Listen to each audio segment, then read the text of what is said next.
Chapter 6. How Riches Come to You. When I say that you do not have to drive sharp bargains, I do not mean that you do not have to drive any bargains at all, or that you are above the necessity for having any dealings with your fellow men. I mean that you will not need to deal with them unfairly. You do not have to get something for nothing, but can give to every man more than you take from him. You cannot give every man more in cash market value than you take from him, but you can give him more in use value than the cash value of the thing you take from him. The paper, ink, and other material in this book may not be worth the money you pay for it, but if the ideas suggested in it bring you thousands of dollars, you have not been wronged by those who sold it to you. They have given you a great use value for a small cash value. Let us suppose that I own a picture by one of the greatest artists, which, in any civilized community, is worth thousands of dollars. I take it to Baffin Bay, and by salesmanship induce an Eskimo to give a bundle of furs worth $500 for it. I have really wronged him, for he has no use for the picture. It has no use value to him. It will not add to his life. But suppose I give him a gun, worth $50 for his furs. Then he has made a good bargain. He has use for the gun. It will get him many more furs and much food. It will add to his life in every day. It will make him rich.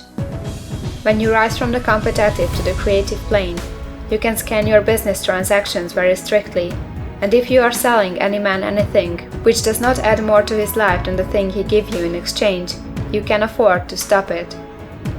You do not have to beat anybody in business, and if you are in a business which does beat people, get out of it at once. Give every man more in use value than you take from him in cash value.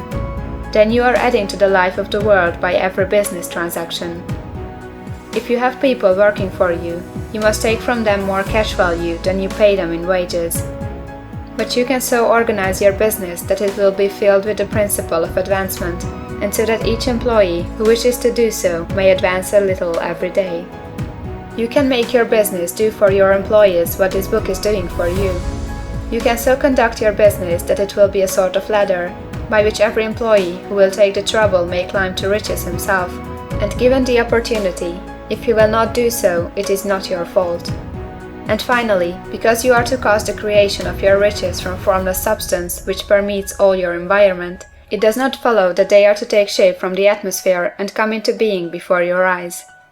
If you want a sewing machine, for instance, I do not mean to tell you that you are to impress the thought of a sewing machine on thinking substance until the machine is formed without hands, in the room where you sit or elsewhere. But if you want a sewing machine, hold the mental image of it with the most positive certainty that it is being made, or is on its way to you.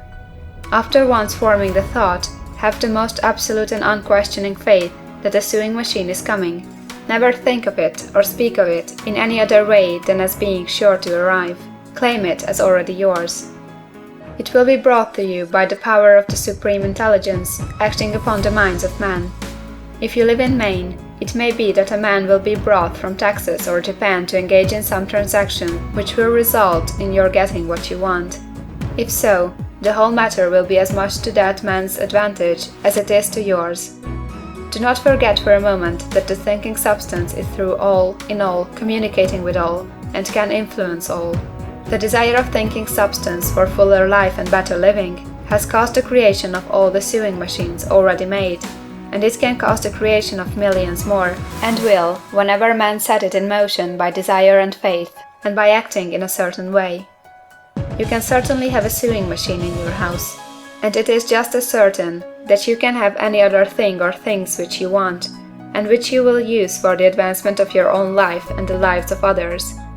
You need not hesitate about asking largely. It is your Father's pleasure to give you the kingdom, said Jesus. Original substance wants to live all that is possible in you, and wants you to have all that you can or will use for the living of the most abundant life.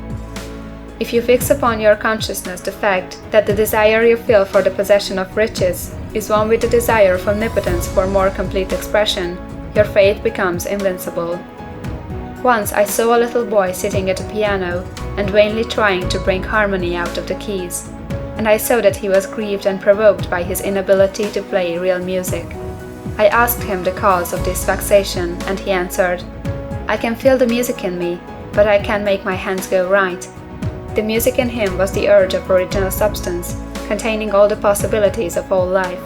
All that there is of music was seeking expression through the child.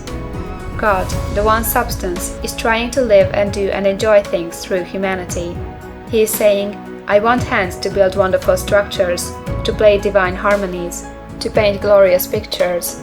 I want feet to run my errands, eyes to see my beauties, tongues to tell mighty truths, and to sing marvelous songs, and so on. All that there is of possibility is seeking expression through man. God wants those who can play music to have pianos and every other instrument, and to have the means to cultivate their talents to the fullest extent. He wants those who can appreciate beauty to be able to surround themselves with beautiful things.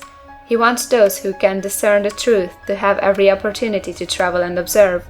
He wants those who can appreciate dress to be beautifully clothed, and those who can appreciate good food to be luxuriously fed.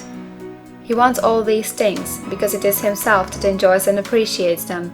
It is God who wants to play and sing and enjoy beauty and proclaim truth and wear fine clothes and eat good foods.